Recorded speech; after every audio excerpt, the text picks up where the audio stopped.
নাচের রিয়েলিটির শো।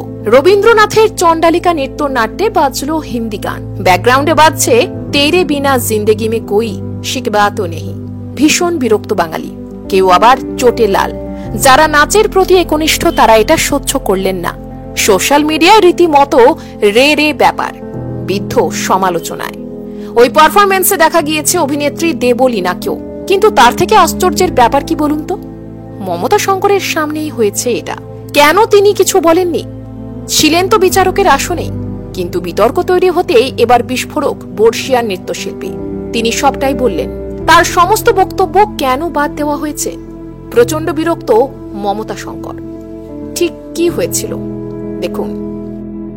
তুমুল বিতর্কের মুখে ডান্স বাংলা ডান্স। এর আগেও কিন্তু একাধিকবার এই ডান্স রিয়েলিটি শো বিতর্কের মুখে পড়েছিল। প্রশ্ন উঠেছিল প্রতিযোগিতার পারফরমেন্স থেকে শুরু করে বিচারকদের ভূমিকা নিয়ে। কিন্তু এবার যা ঘটলো তা সত্যিই কি মেনে নেওয়া যায়? সমালোচিত হচ্ছেন নৃত্যশিল্পী মমতা শঙ্কর।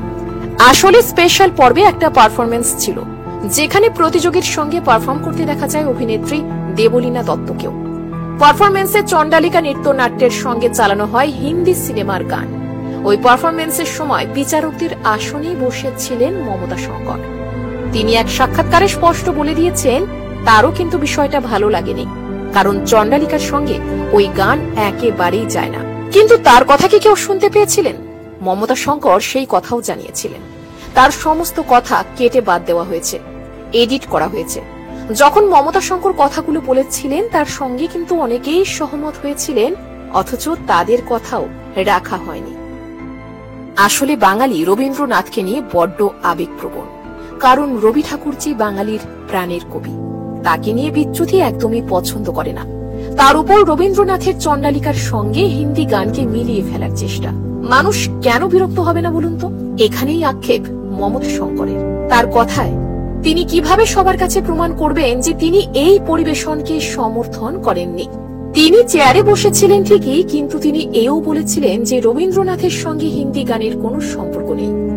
কিন্তু তার মতামত টেলিকাস্টে শোনানো হয়নি। তবে বিতর্কের রেশ চলছে পুরো দমে। শিল্পী মমতা শঙ্কর এক্ষেত্রে কিছুটা হলেও দায়ী করলেন কোরিওগ্রাফারদের। তার দাবি যে প্রতিযোগীরা পারফর্ম করছে তারা ভীষণ সুন্দর পারফর্ম করেছে, কিন্তু এই বিষয়টা কোরিওগ্রাফারদের নজর রাখা উচিত ছিল। আপনি কি বলেন? এখানে ভুলটা কার? লিখে জানান কমেন্ট করে।